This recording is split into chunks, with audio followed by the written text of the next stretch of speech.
આ ટ્રસ્ટીઓ બધા એમનો જે આખું ગ્રુપ છે એ ઉપર પધારે એવી વિનંતી. સંસ્થાના સ્થાપક પ્રમુખ ચાર્ટર્ડ એકાઉન્ટન્ટ જયેશભાઈ શાહ અને તેમના 100 જેટલા સભ્યો સતત સમાજ ઉપયોગી પ્રવૃત્તિ કરે છે.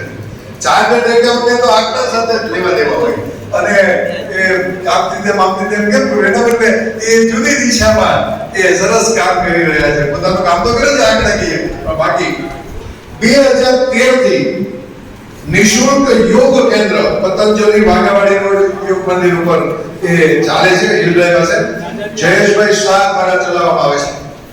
એમાંથી પછી આ પ્રવૃત્તિ શરૂ થઈ. અનેક પ્રવૃત્તિઓમાં ખાલી માત્ર ઉલ્લેખ કરીને તો પણ અનેક પ્રવૃત્તિ છે. દિવાળીમાં ઝૂંપડપટ્ટીમાં શુદ્ધ ઘીની મીઠાઈ, નવા કપડાં, ચપ્પલ, રમકડાનું નિઃશુલ્ક વિતરણ. ઉનાળામાં પક્ષીઓ માટે માટીના કુંડા અને પક્ષીઘરનું વિતરણ. હમણાં જ એક કાર્યક્રમમાં કુંડા વિતરણમાં ગયો હતો. ઉનાળાના મીઠાના અગરના જે ગરીબ બાળકો છે તેને ચપ્પલ અને ટોપીનું વિતરણ. શિયાળામાં જરૂરિયાતવાળાને ધાબળા, સ્વેટર અને જર્સીનું વિતરણ. વૃદ્ધો અને વિધવા બહેનો માટે નિઃશુલ્ક કીટ આપવાની, એટલે જે અનાજની કીટ ને બધું હોય જરૂરિયાત વાળી. દર વર્ષે શાળા ખુલે ત્યારે 5000 જેટલા બાળકોને નિઃશુલ્ક નોટબુક, ફૂલસ્કેપ ચોપડા, બોલપેન અને નાસ્તાનું વિતરણ એ આ માનવ સેવા ચેરિટેબલ ટ્રસ્ટ દ્વારા થાય છે.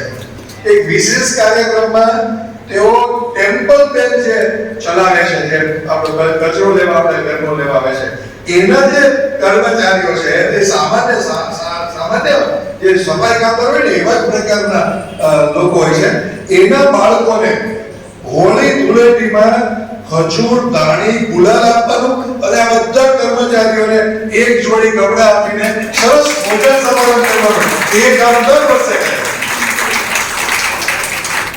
નિસહાય દર્દીઓને આર્થિક મેડિકલ સહાય પણ આપે છે.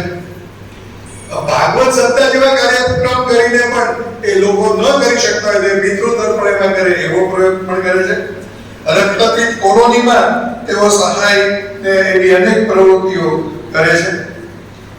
શ્રી જયેશભાઈ શાહ અને એની આખી ટીમ ફોકરભાઈ અને બધા એ યોગ ની સાથે સાથે આ પ્રવૃત્તિ કરે છે. એટલે જેને યોગમાં જોડાવ ફૂલવાડી ચોક પાસે એચસી ઓફિસ છે, એમની પાસે યોગ કેન્દ્ર દરરોજ સવારે ચાલે છે નિયમિત. એટલે શરીરનું સ્વાસ્થ્ય અને સમાજનું સ્વાસ્થ્ય બંને સારું જળવાય એના માટેના પ્રયત્ન માનવ સેવા ચેરિટેબલ ટ્રસ્ટ કરે છે. આપણે તેમને તાળીઓથી વધાવીએ અને સન્માનીએ.